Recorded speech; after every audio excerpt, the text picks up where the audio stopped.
Hall of Fame players, another all-defensive team member, 2 Sixth Men of the Year. How that team and a great coach managed to blow double-digit second-half leads in consecutive games that were both the elimination games. And the word choke would have been thrown around pretty liberally. And I'm not one of those hot take artists who's going to go way out of my lane to call somebody a choker. But that would have been fair. In fact, the only unfair thing is that not nearly enough credit would have been given to the Nuggets for what they did. Because while the Clippers did dodge that bullet yesterday, because they didn't spend the entire day getting hammered in the media, the Nuggets continued to fly under the radar and not get the credit that they deserve.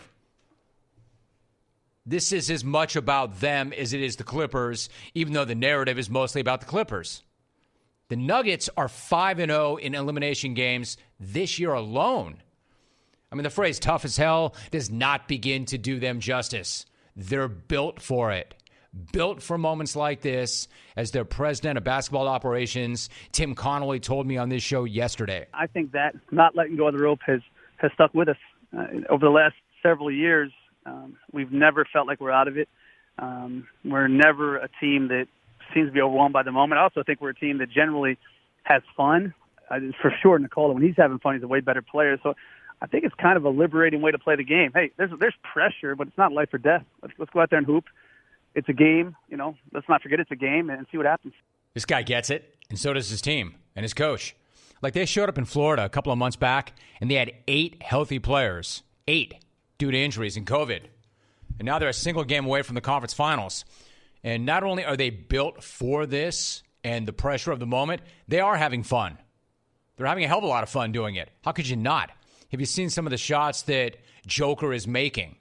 He's knocking down those rainbows, and guys are breaking out the air guitar on the sideline. Most teams go down 3-1 in a series to the title favorites after they've been in the bubble for months. Man, they're packing their bags. They're going to get the hell out of there. They're ready to leave the bubble and go back home. And they're really going to do that if they're down 3-1 in a series and double digits in an elimination game. Anybody would, except for Denver. And they're not tense, man. They're loose. They absolutely bullied the Clippers in the second half of the last 2 games. LA is getting worked by Jokic on switches. He's playing Montrezl Harrell off the floor. Harrell is the 6th man of the year, and he's getting played right back to the bench. And it's not just the team that everybody expected would be the best defensive team that's blowing huge leads with their defense. Their offense in the second half isn't any better. And there's no better evidence than how LA is shooting when they have open looks. LA made 71% of their uncontested shots in the first half of Game 5, but only 40% in the second half. What's that tell you about them? Uncontested shots. Then in Game 6, same thing. 64% in the first half, 43% in the second half. What's that tell you about them? It tells you that when it gets tough, when the pressure's on, when it's time to finish, when it's time to end the series, they're bricking it on uncontested shots. But let's not confuse this. The Nuggets are not a fun team that overstayed their welcome and is just happy to be there. That's a damn good team. They've got the best offensive big in the league. They've got a budding superstar in Jamal Murray. They've got a culture that works. They were the number 2 seed in the West last year. They were number 3 in the West this year. They've earned everything they have. And now they've earned a Game 7. The Clippers should have never let it get this far. The fact that it has gotten this far has got to worry the hell out of them. And if it doesn't, either they're lying or they just don't get it, because they should be worried. It speaks to their tendency to get up and nap it out when they've got a lead, or to have flaws that get covered up because they've got Kawhi and Paul George to bail them out. I mean, good thing to have, right? A couple of future Hall of Famers. That'll erase a lot of problems. The rest of the team can fall asleep or have an off night, and then either Kawhi or PG can carry them to a win. Paul George says, hey, man, we don't need to panic. We are still in the driver's seat. We're still in the driver's seat. I mean, it's not a panic mode. We got a Game 7. I like our odds with our group. Yeah, I don't know, Paul. Yeah, I would have that panic button close by. I would know where it is. If you're not going to hit it yet, I'd make sure you know where it is. I mean, I kind of get that, sort of. It is Game 7. You know, if you play that game, if you play that whole game of, well, if you'd said to us before this series, would you take your chances in a Game 7 if you were the LA Clippers, and you've got Kawhi Leonard, and you've got Paul George, and you've got Pat Beverly, and you've got a couple of six men of the year, and any one of them can get hot and win a Game 7 on their own, would you take your chances in a Game 7 with them? I mean, sure, I guess. But that's not the argument. What if I were to say to you, would you take your chances in a Game 7 with them if you had an enormous lead in Game 5 and you let that get away, and then you had a bigger lead in Game 6 and you let that get away? That's a different kind of argument. And we've seen Kawhi do this time and time again, right? We've seen Kawhi make it look easy time and time again. This is why they have this guy. And we've seen Paul George dominate a game at both ends. We've seen what Nick Beverly can do on defense and how he ignites a team on offense. We've seen what Lemon Pepper Lou can do. My question is, what the hell is this team doing in a Game 7 in the first place? And why didn't these guys finish in Game 5? And why didn't they finish in Game 6 after what happened in Game 5? I'm telling you, the last thing you want to do is give a team like the Nuggets any breath or even a moment of life. Because if they have it, they'll take it. Hell, the Clippers know that better than anybody. Go ask the Utah Jazz. If the Clippers turn a 3-1 series lead into a Game 7 loss with that roster and that coach and that owner, when they're built to win this second, they'll never live that down, even for them. Well, That's Alvin's suggestion that they're choking. And who's got the karma right about now, man? The Nuggets. Tim Connolly comes in. I don't know, man. I'd be concerned about that. James Kelly wants me to know the Clippers are -7.5. Man, I hope somebody tells that to the Nuggets. Not that they care about any of the outside noise, but they're not getting any respect. -7.5. Why don't we, as Hawk likes to say, stay in market, on topic? We go to Carlsbad, Jose. What's going on, Jose? How are you? I'm doing great after Padres win. A good win, too. How you feeling about that? I'm feeling great, man. The Padres are playing like champs right now. It's insane. It's got the town talking. Dodgers who? Yeah. Thanks, Jose.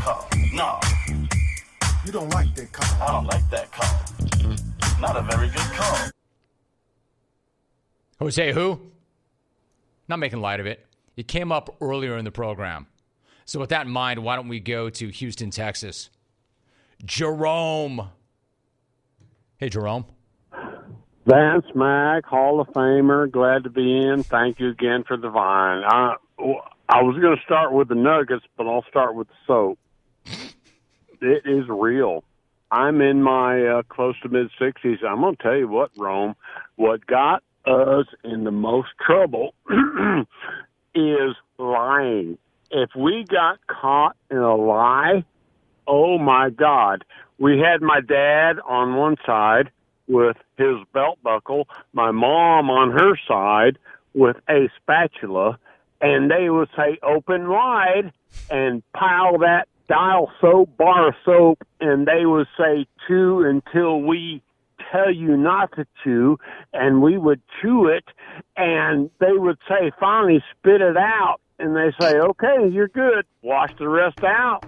And that's how they washed our mouth out with soap. And it was, and you know, I say it probably happened, you know, I wasn't such a good kid, maybe 10, 12 times, but hey, Jerome, what does dial soap taste like? You think about lying next time. The only other thing I have, Rome, real quick, is the Denver Nuggets. And I love the Nuggets, and a lot of people have misconception how they got the term Denver Nuggets. Well, I'm going to tell you, Clone Nation, that at that time, Denver was considered the richest in gold in the United States. If you look at the Capitol building in Denver, which Denver is the capital of the state of Colorado, their Capitol building is laced on the dome with gazillions of dollars of pure gold. And why that is? Because they had the biggest nuggets, they had the biggest thing. But the thing is, people forgot about that. These Denver Nuggets, those nuggets don't mean gold. They mean nuggets. And if you look nuggets up and Google it up, you know what you're going to see? If you scroll down, keep scrolling down, it equals nuts. And that's what the Denver Nuggets have. They've got the nuts to push this thing through. And I just wish they could bottle up and send a portion of it to Houston for our Rockets, who got smashed by the superior Lakers. And I'm so upset I'm out. Jerome in Houston. John in New York. What's up, brother? Jim, how's everything going, Jim? Good, John. How are you? Good. Hip is good. Thank you, Dr. Chisina. Everything is going well. Listen, thanks for taking out the fertilizer truck and handling the New York sports scene, so I'm not even going to touch on that. The Clippers, Kawhi, Paul George. Kawhi's legacy is on the line tonight. You know, everybody wants to compare, you know, him to LeBron and everything like that. LeBron James is the king, okay? And until anybody else, disproves that, I mean, if he loses this game tonight, Kawhi, it would be just as devastating as a loss as it was when he hit that shot when he played for Toronto against the Sixers. And there's really no comparison to LeBron. And LA sports right now is up. LA sports right now is the best in the sports world right now. And thank God, you know, I got something exciting to look forward to tonight. And Jim, thanks a lot for letting this minion share the stage with you. And we'll talk again soon. Thanks a lot, Jim. You got it, John. Thank you. John in New York. Hey, John. Hey, John. Always glad to share the stage with a minion like you. Just kidding, John. We are joined by the WBC champ, Jermel Charlo. Jermel, great to have you on the program. How are you today? Appreciate it. Thanks for having me. Really good to have you. So we're about a week and a half out from your next fight. How you doing, and how did camp go, or how is it going so far? All camps are hard. Everything has been great, though. Tremendous work. I've been pushing. I love the heat. It's been hot in Texas. You know, spend a lot of time training in here. Haven't left Texas because of, pandemic. But, hey, I'm ready. It's amazing. I can't wait. I'm excited just as well as the fans are. Hey, man, I want to see what my body could push it through. I like that. That's like that Spartan lifestyle. That's a professional fighter right now. Now, normally I would ask you what it's like to train during a pandemic. You kind of laid that out. You like the heat. But something you said during the PBC podcast I thought was really interesting. Quote, I don't like the food that everybody in the world eats. I want to be different. End of quote. So what is your approach to food, your diet, and training? What's different about it? Well, like everybody like to wake up and eat eggs and stuff in the morning. I wake up, I ate a red snapper this morning, you know what I'm saying, with some vegetables, because when my day gets started, it gets started a little bit different. I'm started to work, and I want to be at my best during that time. I don't want to wake up and eat breakfast and then try to go into a lunch. I'm getting ready to go have dinner and then have dinner again. And then I'll possibly just munch on some fruit. I'm not one of the type of people that you get hungry and you just eat normal food. I don't eat like that. I don't want to eat these type of foods that the rest of the world eat. That's just what I meant. Jermel Charlo joining us. I get that, right? If you do the same things that everybody else does, you're going to get the same results. Now, earlier this year, you were talking also about some of the guys that you've been sparring against, and it runs the gamut from small, quick guys to heavyweights. Like, what's it like when you step in against a heavyweight and you hit them with your power? Do they feel it? Yeah. It's crazy because, I heard a few heavyweights before. I rocked a few of them, but, I didn't necessarily knock them out. But, they're a lot slower than you think, but that's why you mix and match it with some of the smaller guys in a way. Then you start seeing these shots come at you. They like little BBs. Bing, bing, bing, bing. Nah, I ain't got time for that. You know what I'm saying? When the big old guys come hitting you, it's like, it feels like, you in a fighting against a heavy-handed puncher with some 10-ounce gloves on, but it feels like that when you got a heavyweight in front of you, but compared to a guy that's with 16 ounces, that's my size, it feels like little buckshots. You know what I'm saying? So I like to mix and match everything up and be ready for any and everything that comes my way. Sure, Mel.